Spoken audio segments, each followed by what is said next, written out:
Oh, super thrilled, and both me and Josie are super thrilled that you're all here. Hope you just enjoyed some lunch. Maybe you will share some with your fellow Zoomers today. But I will want to share a few things with you before we start. And first will be some breathworks. We'll get to that very soon. And I'll share an image, a circle, a humble little poem. And it's a bit of theory to just glue all these huge containers together.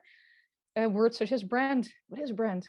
Intrinsics, regeneration. Not the smallest of words, but they're way easier to apply to yourself and your daily life and to brand practice. Way more than you think so. So hopefully you'll be delighted by it being very close. Most importantly, we'll share our 4 panelists. You'll see them here on my screen, but they actually are here in live too. Please say hi, guys. So it's Karen, Mariah, Brad, and Monique. We'll introduce them a little bit later. Of course, we'll introduce the subject to you. But you will have the unique opportunity to hop with them into the breakout rooms later and to actually work with them on a challenge that they share. All very honest people, no filters, just a really honest challenge in this field. Then I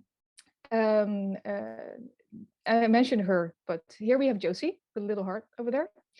And she's the brilliant community manager representing the Regenerative Alliance. And well, I'm very glad that she's here. I'm not so much of a timekeeper, nor am I a techie. She's both, besides a very nice person. And she will also keep track of the chat. So I'll be focusing on the story with you, but she will be very active in the chat as well. So ask her anything.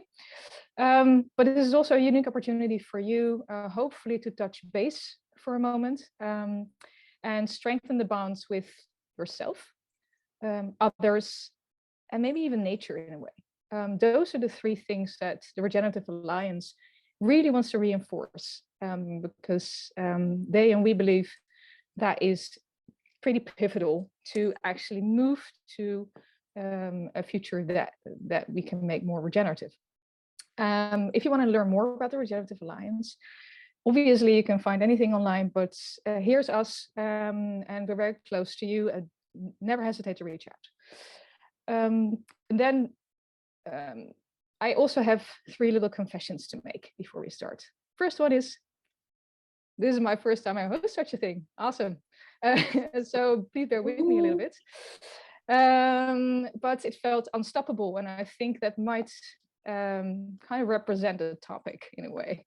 This is very intrinsic to me because my second confession is that it's very close to my heart.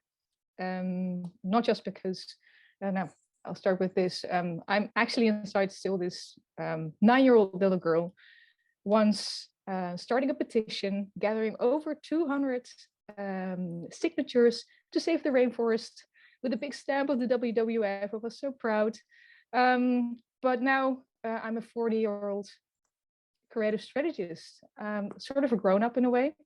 And I'm a mom of 3. And I'm a firm believer in the connective power of brands, especially moving towards positive change. So really want to get you along on that journey, because brand is highly perceived still as a way to have a certain appearance as a company, or to have coherence in the way that you appear to a company, or sometimes even worse, act like a company cares, whilst actually they do the exact opposite, which will be sanctioned, by the way, by the EU. They're speeding up that process. So to make things come from within. Then the third little confession is that we went through loads of theoretical depths to prepare for today. We even created a model, making all this terminology come together highly practically. And I will not share it today because we only have 1 hour, and we really want to focus on getting you through the base of things. But what we do is we'll start a WhatsApp group, and Josie will now share a link to this WhatsApp group. You can just be part of it. And we can continue the discussion on brand intrinsics. I would love you to hop in. You can hop out at any time, but to keep the conversation going, because this is just one stone in the pond, but hopefully many more will follow. So, but if you want to discuss this with us one-on-one, never hesitate to reach out as well, please. Same goes for the panelists, by the way. So if you're ready, I would love to guide you through some breathworks. So if you want to close your eyes, please settle down and take 3 deep breaths. 1. Breathe in. And a long one out. The second.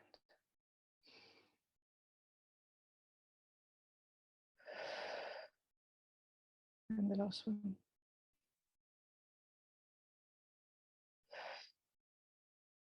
Hopefully you sunk a little bit more into your chair, couch, whatever it is that you sit on. And notice your feelings today. How do you feel?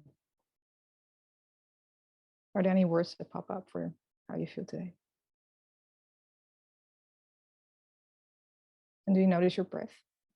Is your breath a little bit deeper than it was before we started?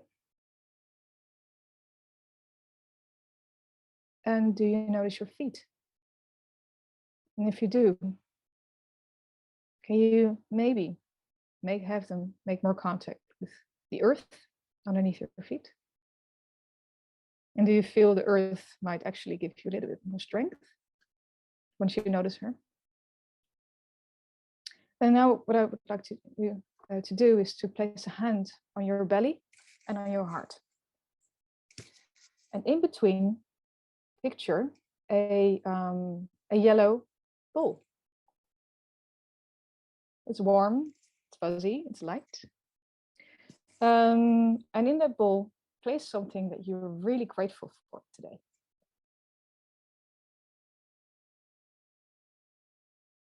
Make it grow. Maybe it even starts to glow a little bit, but it's yours. And it lives between your heart and your gut. So once you've done so, I would now want to ask you to come back with 3 breaths again. So first one.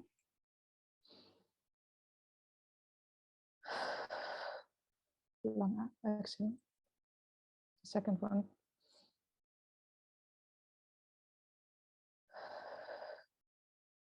And the last one.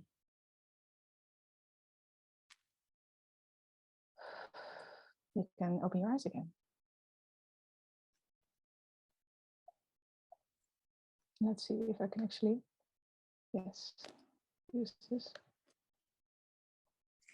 So we move it over today.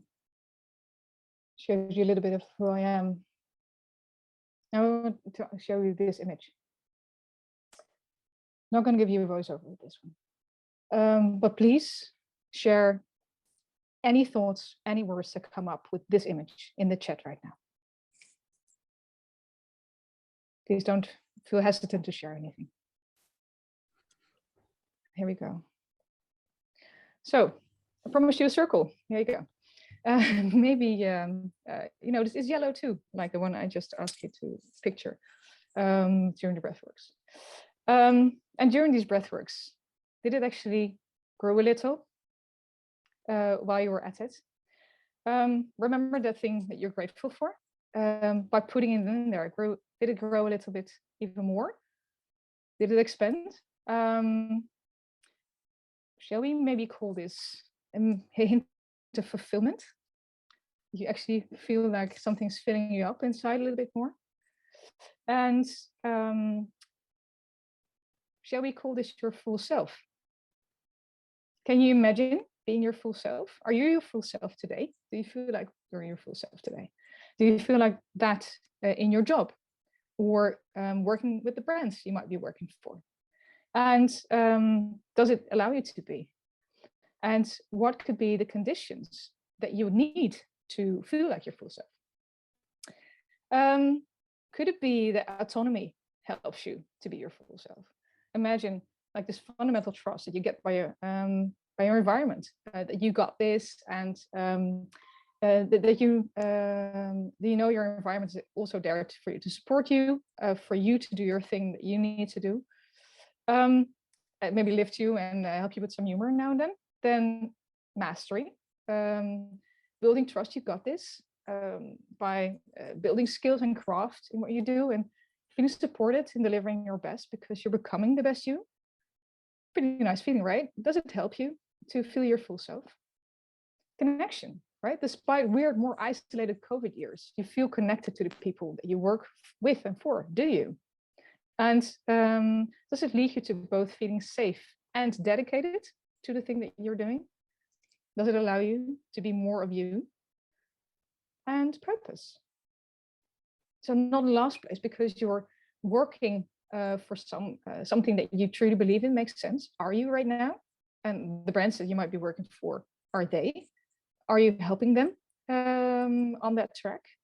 And you know, for sure, it's this can also be just providing for your family, right? And creating a buffer for the weird times ahead, energy bills going up, and all that sort of stuff. It's very logical, but would it make you? Would it be more fulfilling to you if you would feel that the purpose would also be to provide for your family in the long run because you work for a better future for them?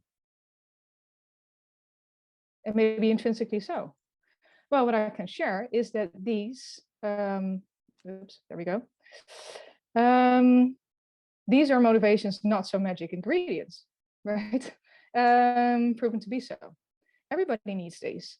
Life needs these. And do they spark, if they're facilitated right for you, extra interest, that you will want to go deeper into stuff? Does it spark enjoyment? Maybe inherent satisfaction? And does it feel like it comes from within? Or very logical? Because that means that you just hit your intrinsics, and which are regulated by these traits. Can you imagine feeling this more often? And this is a model, you don't need to dive into this too deeply, and I will not too. Just giving you a sense of you are either not really motivated. There are many forms of extrinsic motivation, but intrinsic motivation feels pretty nice, right? Why not make that available to you more? And if you want to get a feeling behind that, I would advise you to, and you're up for some dark humor, watch Adam's Apples. It's a Danish film, and it will take you completely through the whole spectrum. Again, with quite some dark humor, but I think it will grow in you even more if you watch this one. Adam's Apples. So imagine these, right? Ooh, can you imagine these like intrinsics at play, you know? And can you imagine brand intrinsics at play? That brands actually facilitate those feelings, and be sure that they create the conditions for you to actually be your full self. And actually, that we create the conditions for brands to be their full selves. And it's not by chance that the white circle you see here is smaller than the yellow circle, because the more that you feel your full self, the more that you actually radiate and make a connection over that. So it actually exceeds your own boundaries. Then intrinsics, how could we kind of summarize those? What are these? Well, let's just call them internal drivers of interest, intention, absolutely motivation, behavior, and impact that aren't subject to external rewards or sanctions, right? Because how does it feel? Jane always has these quite some nice quotes, but I'll read this one to you. When you do something that makes the world a little bit better, it makes you feel good. And if you feel good, you want to feel better, so you do more. It becomes this unstoppable loop once you hit that switch for yourself, when you find that spot. But also when you are allowing yourself to step into that spot, but also create the conditions. And brands can do that for you too, and you can ask them to as well. But they can feel this as well, if you see them as a collective. So if you just read the same quote and you place brands here, right? It's let's make this thing unstoppable. Now I need to find a way to head back to my transcripts because there we go. I'm going to read you a poem. It's called A Trick, Please. Why so serious? Why not simple? Can't we just move a little nimble towards the obvious spot of magic? Where's the button? What's the trick? To turn this effing beast around for your kids, mine, our common ground is generations left adrift. If we don't move, if minds don't shift, no time's a given. What more do we need? What is it that keeps us? Pretty sure it's not just greed. Do we feel whole or an empty shell? What does it take for all to feel well? Is it our nature to flatten things? Well, let's flatten curves then. Nice beginning. Today, let's start where all things grow. Inside, within, the rest will follow. Let's course correct. Let's free what's yours. And trust that leads us to a better course. You'll smile a dimple if that makes you tick. Perhaps it is simple, that bloody trick. There was a little poem I wanted to share with you. And now, please look at the shell again. This shell is dead. It's empty, swept back and forth by waves. It used to be inhabited by this little creature inside. It made it stick to corals or a rock, resiliently so. It grew, the shell, this little creature, moon by moon, and made it even prettier than it is now. It's a pretty shell, but it's dead. So if you look at the shell right now, what are the words now that come up? Please share those in the chat.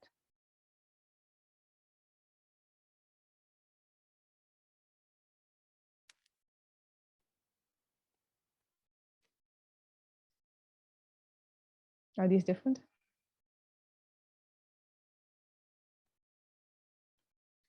And it's all right, you know, everything in life has an inner and an outer dimension, right? But when the inner dimension is nourished, we do become hollow.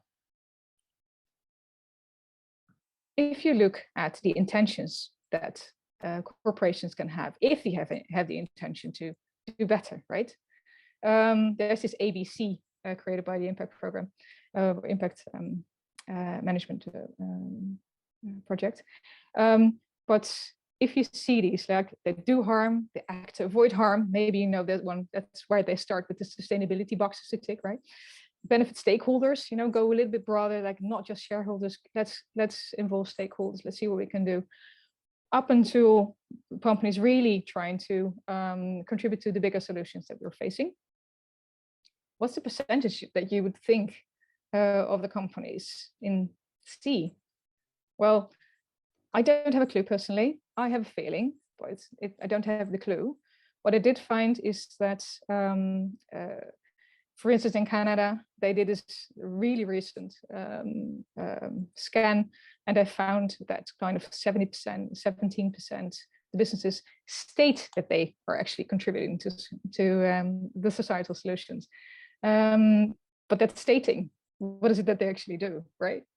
So we have quite some more to go, and the inner dimension, in fact, is still lacking too much in the sustainability discussion. And it's a lot about policy. How could we make companies do this, or how we can make ourselves do this? Technology, how can we enable and finance? How can we make sure that either people are punished externally or rewarded still externally? It's all really had driven, you know, and that has its repercussions.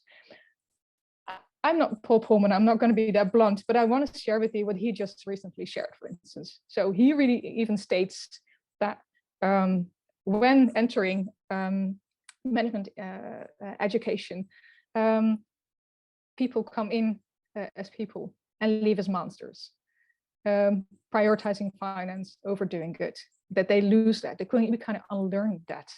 Well, we unlearned that maybe as society, but we're relearning it. And that's the upside of things, right? However, rainforest not doing so well. Here's the little 9-year-old again. Whoops. Neither is, for instance, Madagascar. It's really turning into a desert right now. People don't have anything to eat. And it's not just there, you know, the global south is being hit really, really hard if this crazy stuff in Ukraine keeps continuing. And this is a really personal one. Please, this is my dad. I'm showing you my dad. My dad is singing here. He's singing I'm Still Standing by Elton John. You might know the song. He's singing this as a birthday present for Tobin, our eldest, who just turned 5 last weekend. Actually, I had the intent to visit him with Tobin together this month, but he lives in Moscow. And this I'm Still Standing is quite topical to him because he is not receiving his pension anymore because that's being, he receives that from the Dutch government. Payments are cut. So he better keep himself standing, but he doesn't have a clue how. You know, this outer and inner dimensions not being synchronized also tears people apart. Not from the inside, but also between people. So we really need that interplay, you know, with the head, the heart, and the gut, which is why I kind of ask you to kind of be in touch with your heart and your gut during those breathworks, right? Because if there is this larger interplay between all these, we might move the discussion from sustainability, which served us well. We can't sustain literally where we are now. It's time to step it up to regeneration. Because if you look at the word, and everybody gives meanings to the word, but it's about self-strengthening to strengthen ecosystem. There's this self bit in there, man. And you better be in touch with what intrinsically drives you, but also a brand should be more in touch with what intrinsically drives the brand to be able to actually do this and to be regenerative. And yeah, to do this also in the larger scheme of things. So this is my heartfelt pledge to go for more brand intrinsics and to be able to morph to this regeneration bit.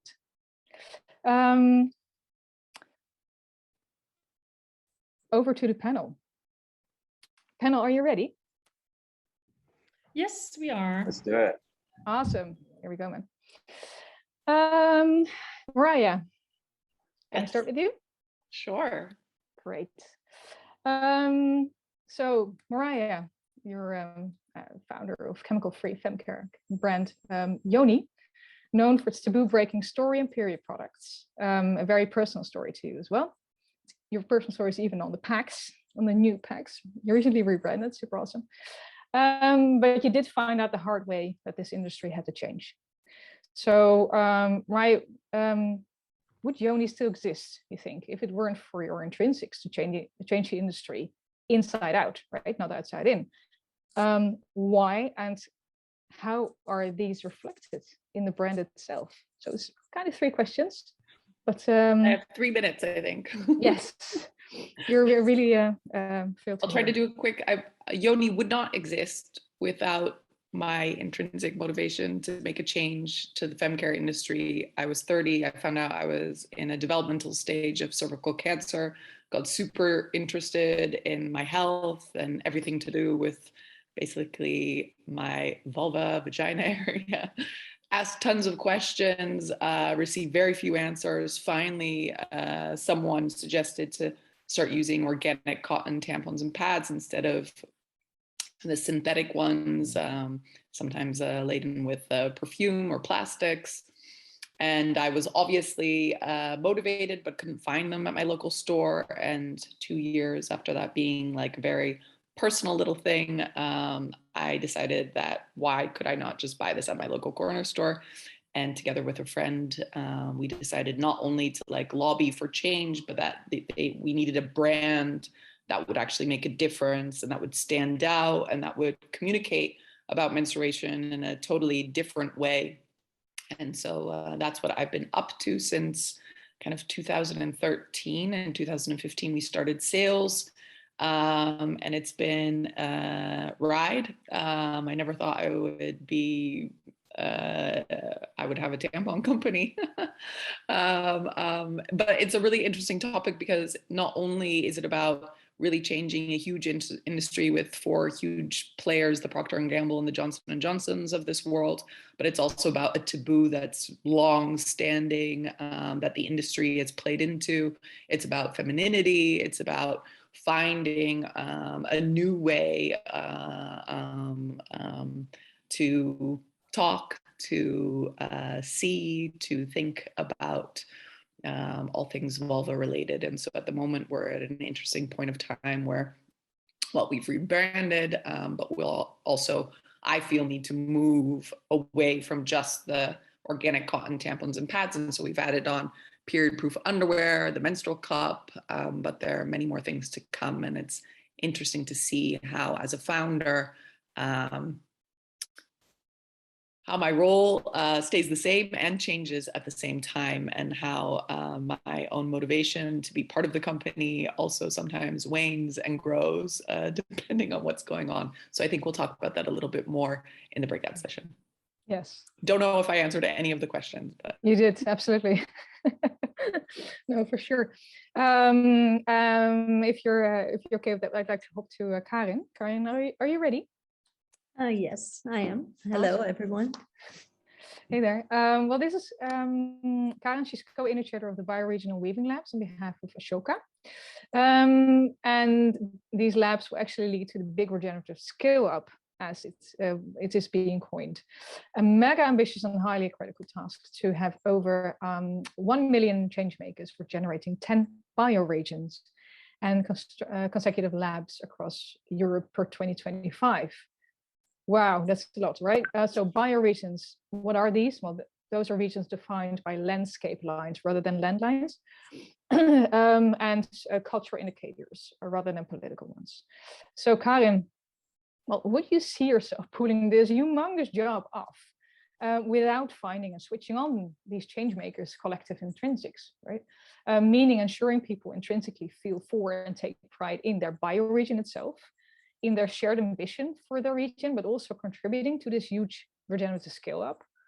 And why and how do you facilitate this, right? Like, what's the value of the labs as labeled brands you will set up per bioregion?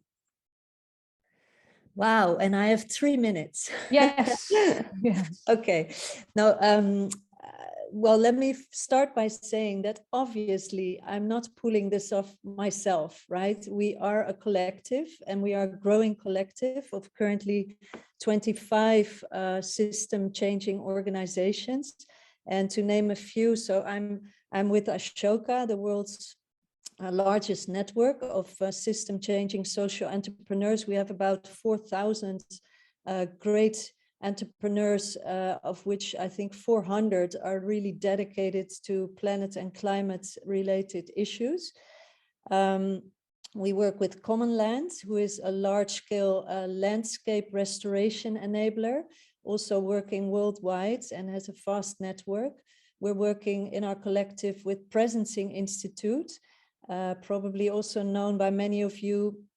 They throw workshop and courses all around the world with 10,000s of people and their theory review process. And also, and I think Roy is here in the room, our partner, Drawdown Europe Research Association, also a global network of researchers providing insights in solutions that can help mitigate and even reverse climate change. So we already have a great starting point, I would say, to reach those 1 million.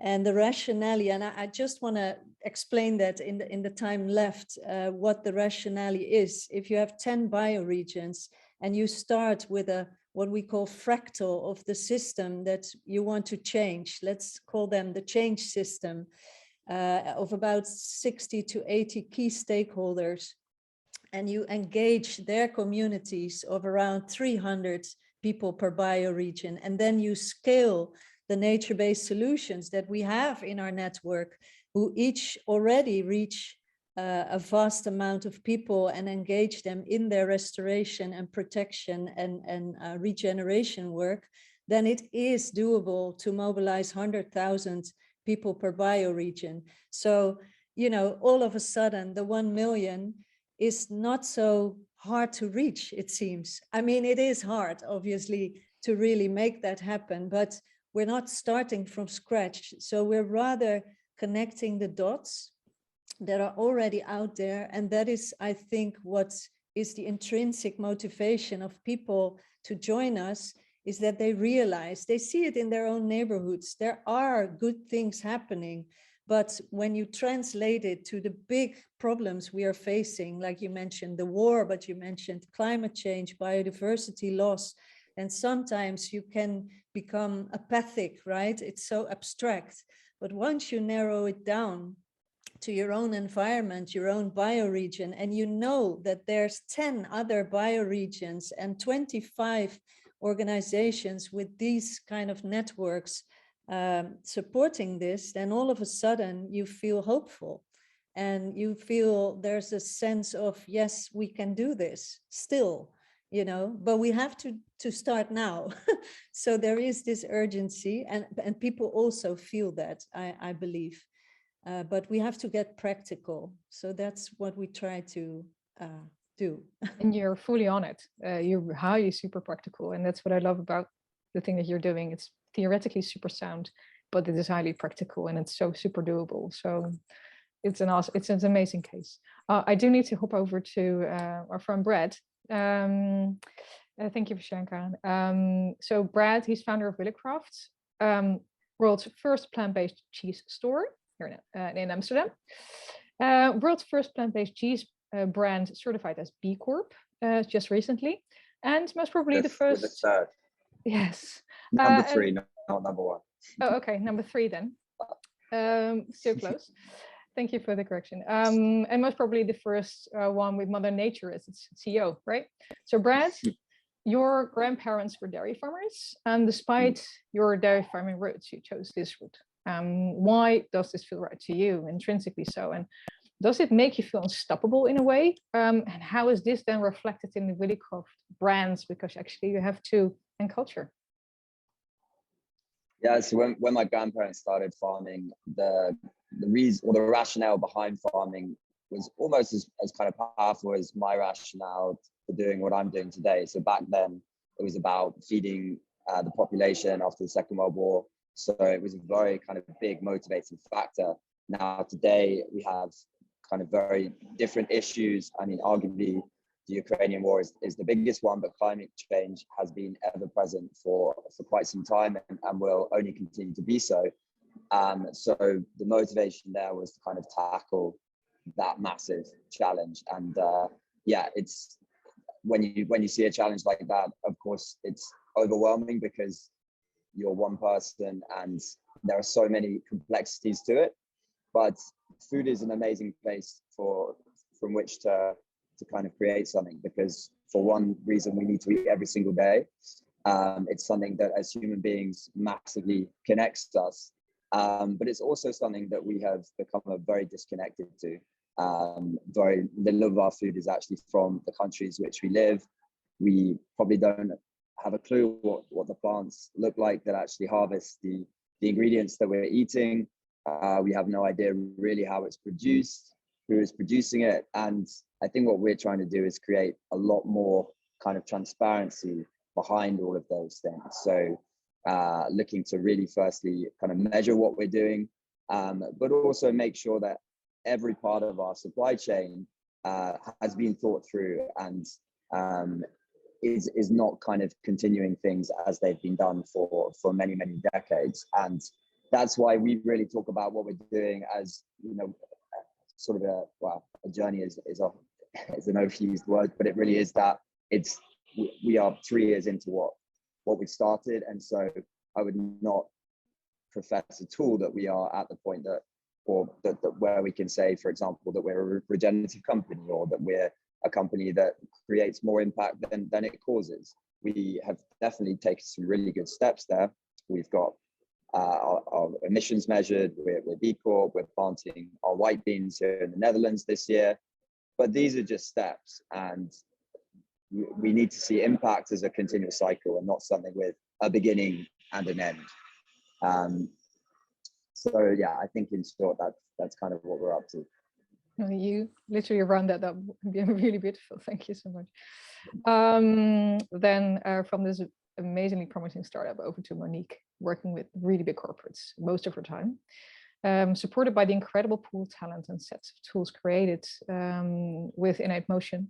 And Innate Motion being a global regenerative purpose agency, paving the way for regenerative futures by humanizing business with empathy as a driving force, which you'll notice in her as well. So Monique, what do you think would happen if all of your clients all of a sudden would use their brand and intrinsic compass to do good and to do better? What would happen to their cultures and their impact? Thank you for the question, and for the lovely introduction, of course. The impact would be huge, actually, because now we see that many small companies, large companies, they all try to have positive impact. They all do their best, but they often cannot find that intrinsic driver, or they don't even think of it, because they think we need to tell, we need to show, we need to push, we need to be out there, and they forget about that connection with the people that are in the company, with the history they have. So the moment they'll find that connection, they'll find that intrinsic force, the impact will be huge. That's really promising. Let's take that as a beautiful hop to the breakout rooms, because we're ready for the breakout rooms.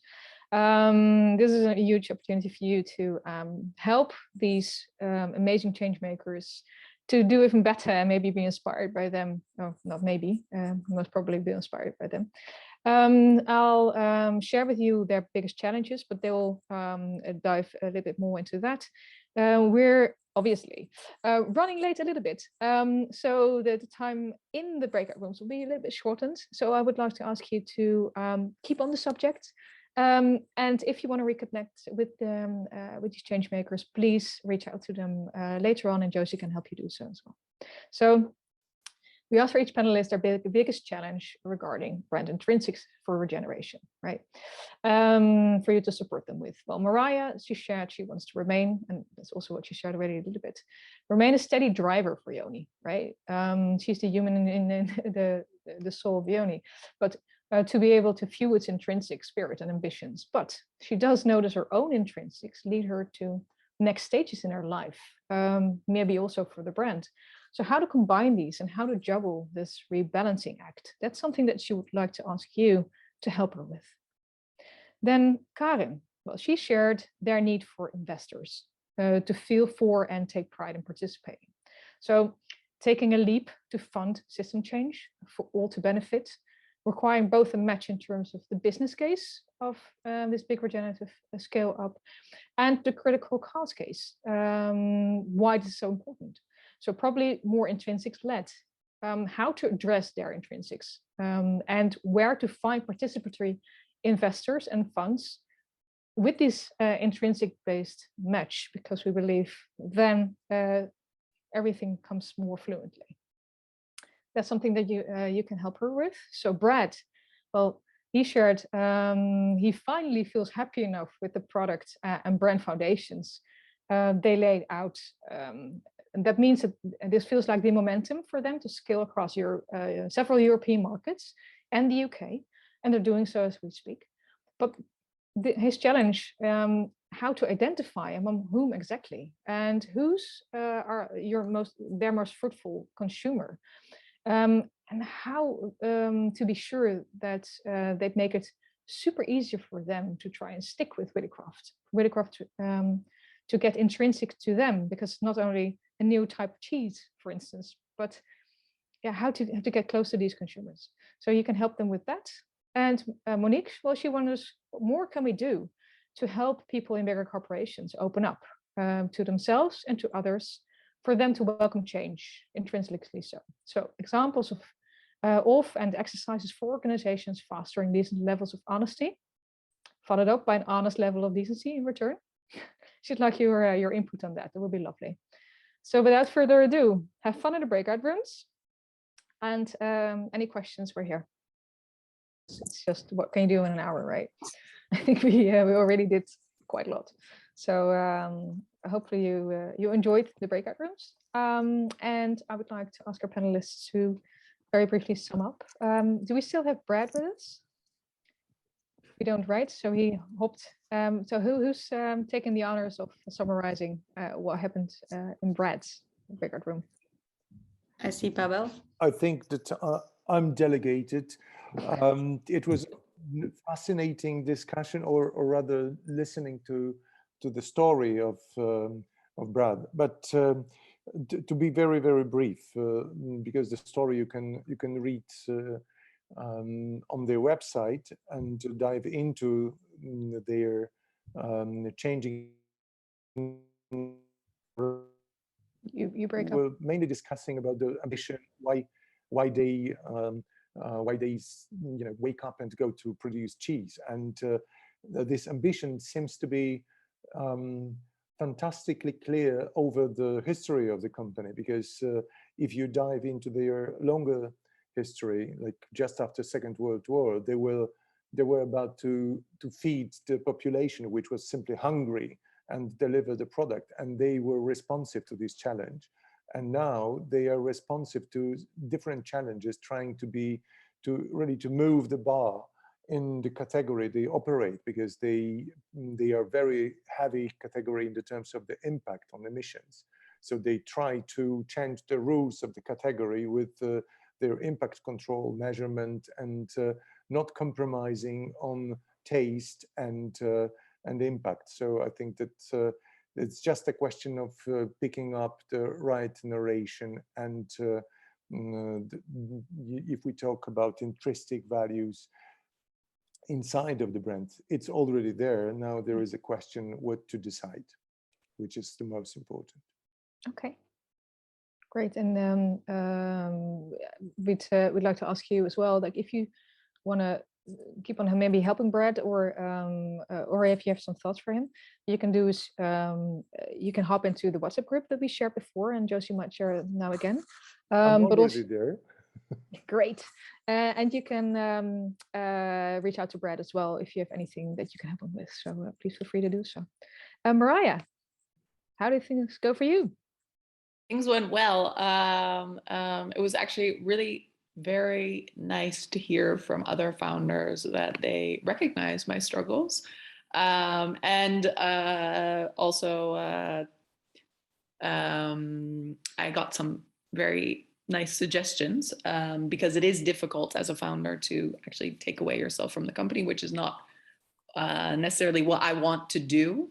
And so how do you then find yourself a role? And some of the suggestions that were made were to try to redefine the role. So maybe make it more about the future, rather than just being about the history and the start of the company, but what is the role in the future going forward. So I thought that was really a good suggestion. And also to make sure that as we're building up a team, to make sure that I have the right people around me to support me in my role, and to also take away from me from the things that I do no longer want to be involved in the company.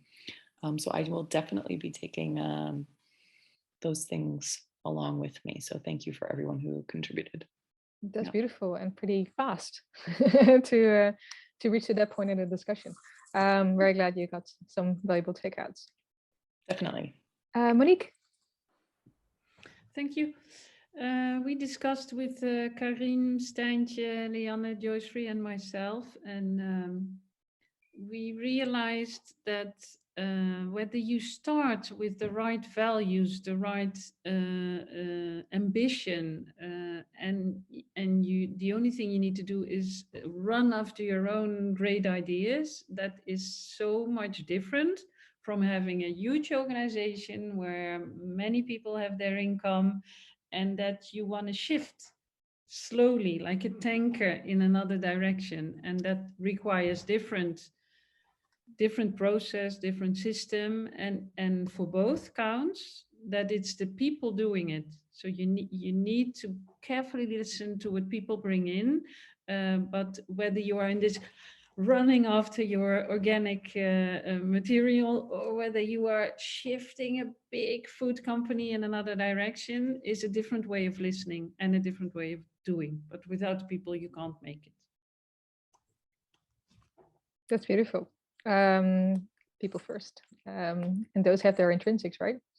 So hopefully something to connect over then. And Karin, lastly. But not Yes, it was much too short. So thank you, Bram, Paul, Christophe, Guido, and Dan. I would have loved to have more time, but what we discussed was that it's hard to fund system change because it's has a big time span. It's not giving you profit after 2 to 3 years, but rather after 10 to 20 years. So how to bridge that? I heard some amazing things that Regenerative Alliance itself is doing that can be very helpful for our community as well, like creating with using blockchain a system to create more liquidity into the impact market, just because of that reason that it takes a long time to return investment, but also that it's very important to have a good and solid board, so board members can really make a difference in attracting the right capital. And also Regenerative Alliance is providing support in that. And I learned also an example that was mentioned from Baobab Express, an initiative in Benin to raise funds or to get financed. They humanized investment, as you called it, Christophe. And I would, so to make it more human, the interactions between the companies that need the investment and the investors. And I would love to discuss that more. So yeah, that was how far we came. well, that's quite a lot already. Yes. So and lots of food to maybe continue the discussion. Yes. So I'm very happy that you actually got some takeouts in this short window of time. So I think we came to an end. We're actually even a little bit over time. I want to thank you all so much for contributing, sticking around. You are welcome to stick around for a little longer if you want to, but wishing you a very pleasant day. Thank you. Thank you, everyone. Thank you. Thank you. Thank you. Thank you.